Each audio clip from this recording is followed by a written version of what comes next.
Jumbo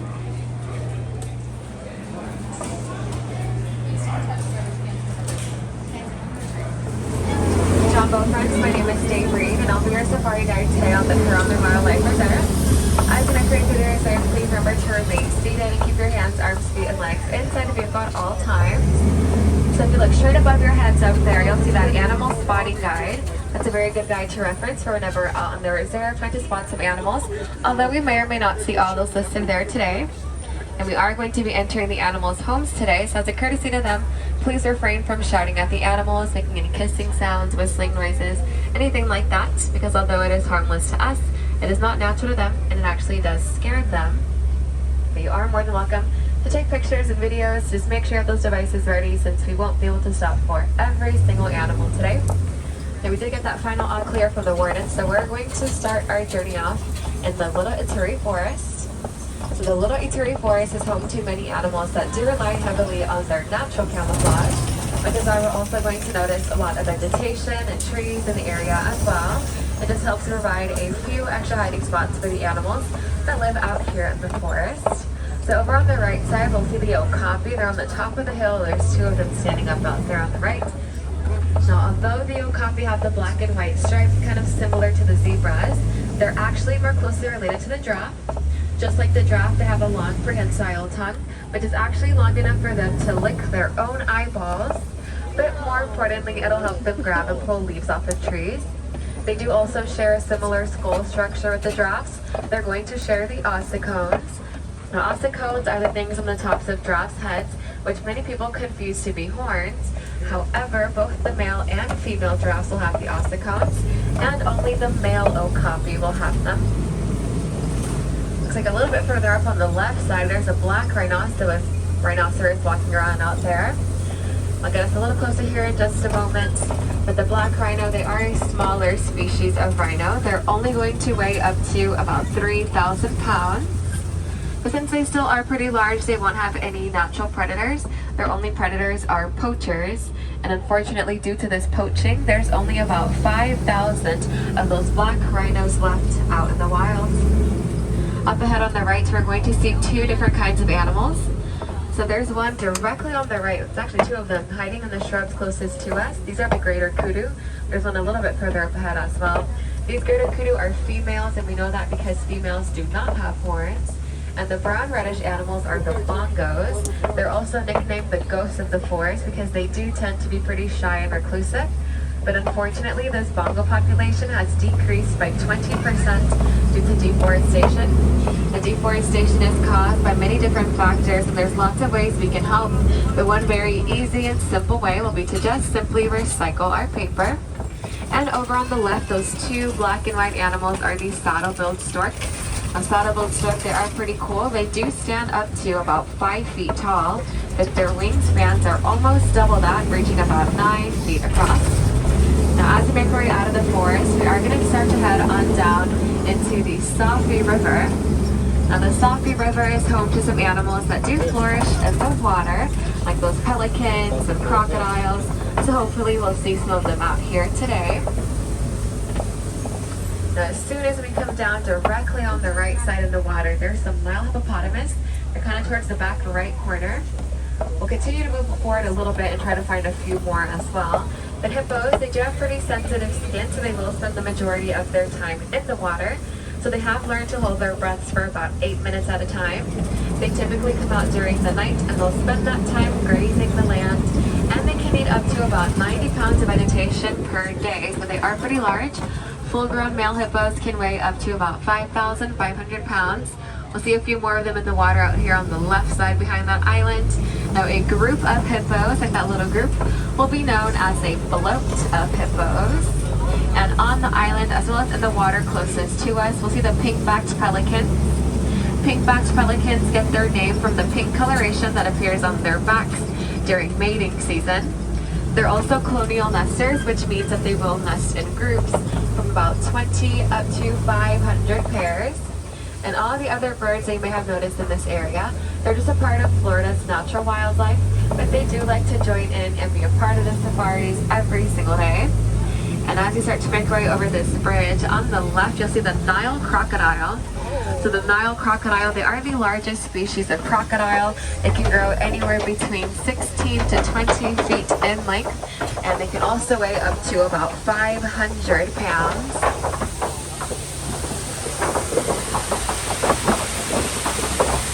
So these crocodiles, they do also have pretty powerful jaws.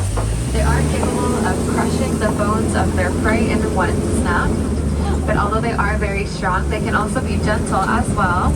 A lot of the times they'll put their eggs in their mouths, roll them around in there, cracking them just a little bit, kind of as a way to help those baby crocodiles hatch whenever they're ready. And so it looks like we are starting to near another change of vegetation, which means that we are heading down to the grasslands known as the savanna. So as we make our way down there, just up ahead on the right side, you'll see this funny looking tree. Now these trees, they are native to Africa. They're called baobab trees. They can also be known as upside down trees, since they do look like they're upside down. But more commonly, they're going to be referred to as the tree of life, because most of that trunk is filled with water, which many animals are going to use as a resource.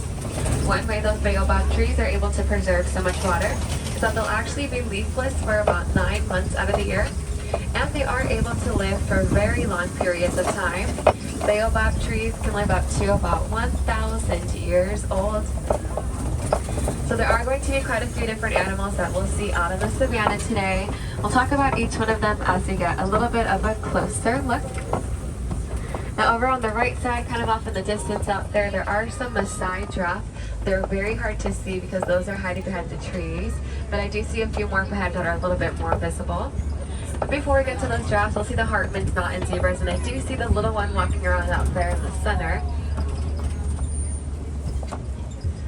So we are going to know that the Hartmann's mountain zebras out here are Hartmann's mountain zebras because they will have the thicker stripes on their bottoms, and they have no stripes on their bellies. Full grown, the zebras can stand up to about 5 feet tall, and they can weigh up to around 750 pounds. They are also very social, not territorial at all. And a group of zebras, like the little group that lives out here, will be known as a dazzle of zebras. You'll see the Maasai giraffe out there as well. But before we get a little closer to them, over on the left side, towards the top left corner out there, we'll see the African wild dogs. They're laying down kind of behind us out there.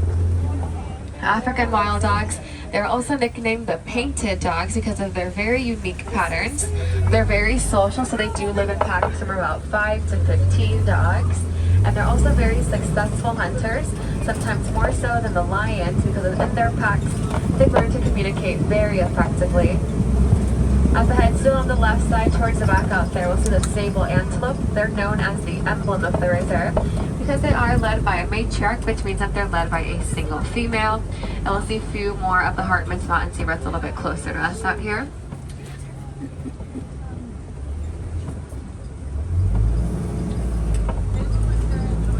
Now just up ahead on either side, you're also going to start to notice these mounds that are kind of scattered throughout the savanna. These are called termite mounds, and they're made out of soil, termite saliva, and dung. The sun hardens all this together to create concrete-like structures, which some animals will use as back-scratching posts, and other animals can use as hiding spots. So in a moment up ahead on the left and on the right, we can see those Maasai giraffe a little bit better. So we do know that they're Maasai giraffe because of their more jagged, kind of irregular-looking patterns. Whenever these giraffes are born, they're born standing up around 6 feet tall. And within the first hour of life, they're already able to stand and walk. But since they are the tallest land mammals, full grown, they do stand up to about 20 feet tall. So it looks like this one wants to cross the road. So we're going to wait for her to finish crossing, and then we'll see her over on the right side.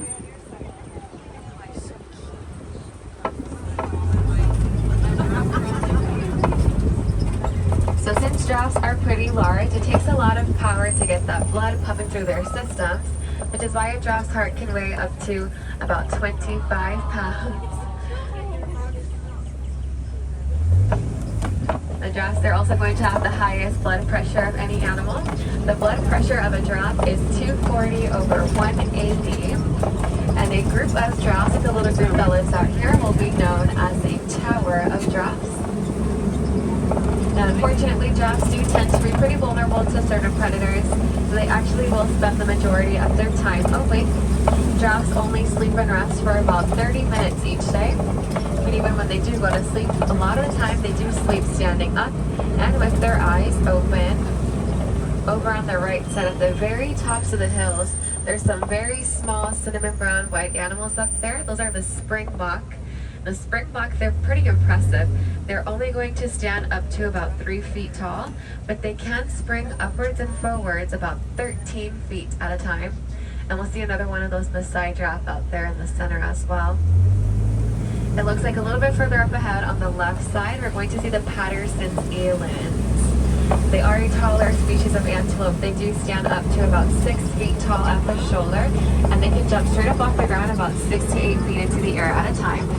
So if you look closely, this one right here, the larger one, he's kind of, we'll see if he comes up, but what he's doing right there is he's making a flower crown to put in between his horns, and that is actually a mating call, because if the female likes the flower crown that he makes, then they'll mate.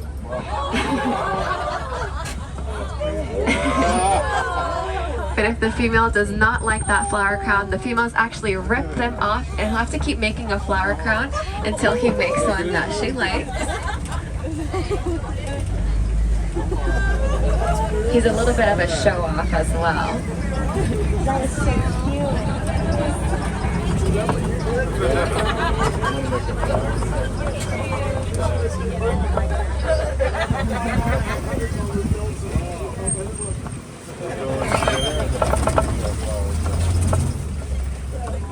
Just up ahead on the left side, we're going to see some mandrill.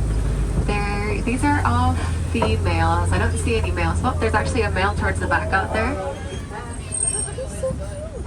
Now, the way that we tell the difference between the males and females, males are a lot larger. They do weigh up to about 100 pounds. Females only weigh about 30 to 40 pounds.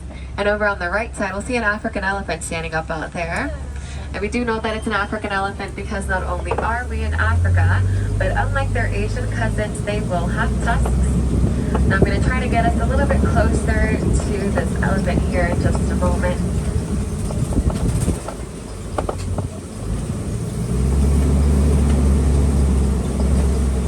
So let's see once again out here on the right side, kind of starting to walk away.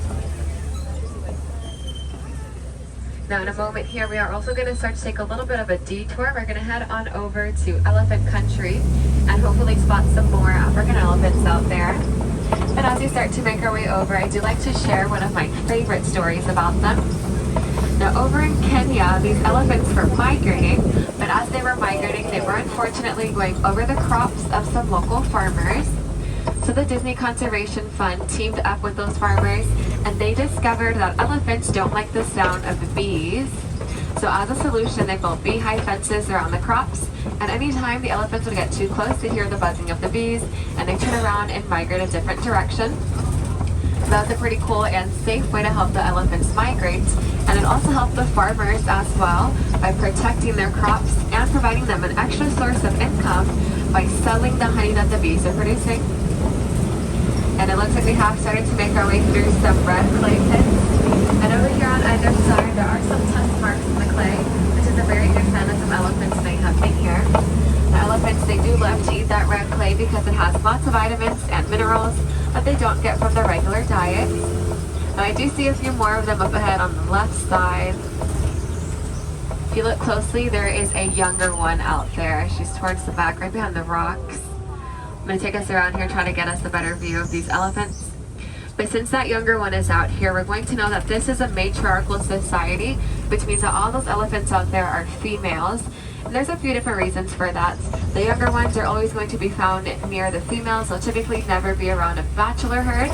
That's what you'll call a group of male elephants. Females are also a lot more social, so they are going to be found in larger groups. Males will be found in smaller groups of about 3 elephants or in solitary. And the females are also a lot smaller than the males as well. So we'll see that younger one just up ahead out here on the left side, just be standing towards the back out there. The elephants, they are pretty large, full grown. They can weigh anywhere between 16 to 18,000 pounds, making them the largest land mammals. So it is also a little tricky for them sometimes to stay cooled off. So one thing that they do is they flap their ears back and forth. Whenever they flap those ears, it helps to release some blood vessels back there, which causes them to cool down by a few degrees at a time. But unfortunately, out in the wild, a lot of elephant habitats are actually being destroyed because there are some people out there that are mining for the source of coltan. But an easy way that we can help out the elephants and their habitats is by donating any old electronics. Within those electronic batteries, you'll find the same source of coltan that they're out there mining for. On the left, we'll see the greater flamingo, and it is mating season, so you might see some flamingo chicks out here as well. There's a few of them in the water back there. The greater flamingo, they do get their pink coloration mostly from their diets. They'll eat lots of brine, shrimp, which is full in beta-carotene. A group of flamingo like this little group will be known as a flamboyant. And if you look closely at the shape of that flamingo island, you'll notice it's actually a hidden Mickey. So flamingos that live out in the wilds, they do go out to look for a watering source that they love. And whenever they find that source, they're going to stay there for the rest of their lives. So they'll never really migrate. Which is why it's also important for us to help them out and help keep those watering sources clean. Over on the left, it looks like the warden has confiscated some horns. Now, as I mentioned back in the forest, whenever we saw the black rhinos, since rhinos are pretty large, they won't have any natural predators. Their only predators are poachers. So many poachers believe that their horns have medicinal value. But lots of scientists have proven that that is false. Their horns are actually made out of keratin, which can also be found in our own fingernails and our hair. You may have also noticed that little mud pit out here on the left side. Now, some animals, for example, those elephants and rhinos, they do have pretty sensitive skin, so they do like to use the mud as a way to help soothe their skin. They also like to use mud and dirt as a form of a sunscreen and a bug repellent. Now, it looks like up ahead on the left side, there are some cheetahs walking around. There's quite a few of them out here. Now, a group of cheetahs, like this little group out here, will be known as a coalition. And they are going to be the fastest land mammals. They do reach speeds up to about 70 miles per hour, but they're only able to do that in short bursts. Now, if you are able to get a good look at one of their faces, you may notice these black lines that go from the inner corner of their eyes to the outer corner of their mouth.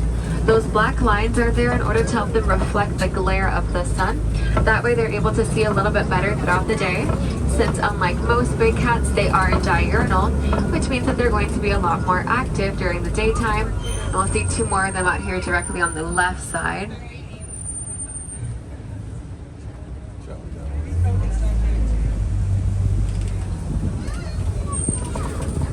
Now, it looks like out here on the right side, there are some animals hiding in between the trees. So you have to look very closely. They're towards the tops of the hills, kind of hiding in there.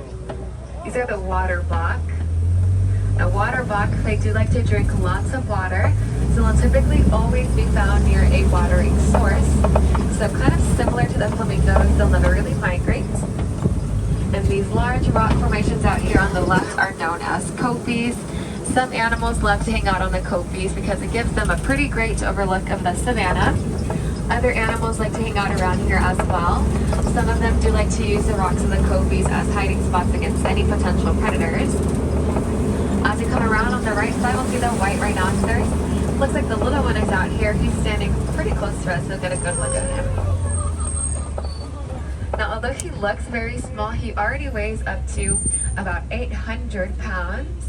But the white rhinos, they are a larger species of rhino, so full grown, they can weigh up to about 5,000 pounds. Now, unfortunately, the white rhino species is also being threatened by the poaching. More specifically, in 1982, over in Uganda, the white rhinos were said to be extinct. The Disney World got involved and they sent over 2 white rhinos that were born right here on this reserve to Uganda. And about 35 years later, in 2006, the very first white rhinoceros was born out in the wild once again. On the left, we'll see the warthog. It's standing right here next to us on the left side. The warthogs, they are the largest burrowing animals, and although they are small and have little legs, they are very fast. They do reach speeds up to about 35 miles per hour. Whenever they go into their burrowing holes, they do go into them backwards, leaving their tusks out in the front, just in case they need a little bit more protection. And it also helps make them look a lot more intimidating against any predators. Over on the right, we'll see the white rhinos once again out here. Now, a group of rhinos, like the little group, will be known as a crash of rhinos. There's also a little brown animal laying down out there. That's the bontebok. And just ahead of those animals, we'll see some ostrich eggs. It's a little pile of yellow eggs out there. Those ostrich eggs are pretty large. Each one of them weighs about 3 pounds and is equivalent to about 3 dozen chicken eggs. And the bontebok that we saw out there, that's that little brown animal. It's a very special animal. A few decades ago, the bontebok were near extinct. There's only about 17 of them left on Earth. But luckily, some farmers gathered them all together, and now there's about 3,000 of them, most of which can be found on protected reserves, just like this one. And the story of how those bontebok were able to get repopulated is quite interesting. The bontebok are one of the few antelope that are actually not able to jump. So whenever the farmers gathered them together, they built a little fence around them. And since the bontebok were not able to escape those fences, they kind of just ended up repopulating themselves. So now it looks like we have neared the edge of Harambe. The warden lives out here with the Nigerian dwarf goats. We'll see them over on the left side. You're also going to notice a little yellow structure out there in the center. That's a really good example of the beehive fences that they built over in Kenya to help with those elephant migrations. And these Nigerian dwarf goats, they were domesticated for their milk. Their milk is said to be very sweet and high in value, so it helps to lessen the need for the village to rely on wildlife for that resource. Now, all the animals that we've seen out here today, they are pretty amazing animals, and the Disney Conservation Fund works very closely with them, both here as well as out in the wild. One way that we can all get involved is by making a contribution to the Disney Conservation Fund. You can go to any Animal Kingdom merchandise location and they'll match your donation dollar for dollar. There's also select merchandise items that'll have a Disney Conservation Fund tag on them. And if you purchase one of those items, part of that purchase will go towards the fund as well. There's also a lot of things that we can do at home to help out the animals as well as the environment around them. Simply by recycling our paper, reducing the use of plastic, conserving our water usage, and donating any old electronics can help as well. So we are going to start to make our way back up to the dock. So want to take this time to look around and make sure all of your personal belongings so that nothing gets left behind. If you do have any questions about anything that we saw out here today, please feel free to come on up to the front row after we dock and ask me. I'll be happy to answer any questions that you may have.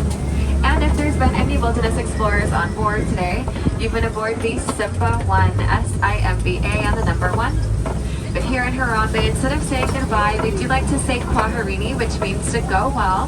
So Kwaherini friends, go well, go wild, go out there and make a difference, and enjoy the rest of your day in Animal Kingdom, or wherever your adventures may take you. And over on the right, watch your hands, arms, feet, and legs for doors open, and watch your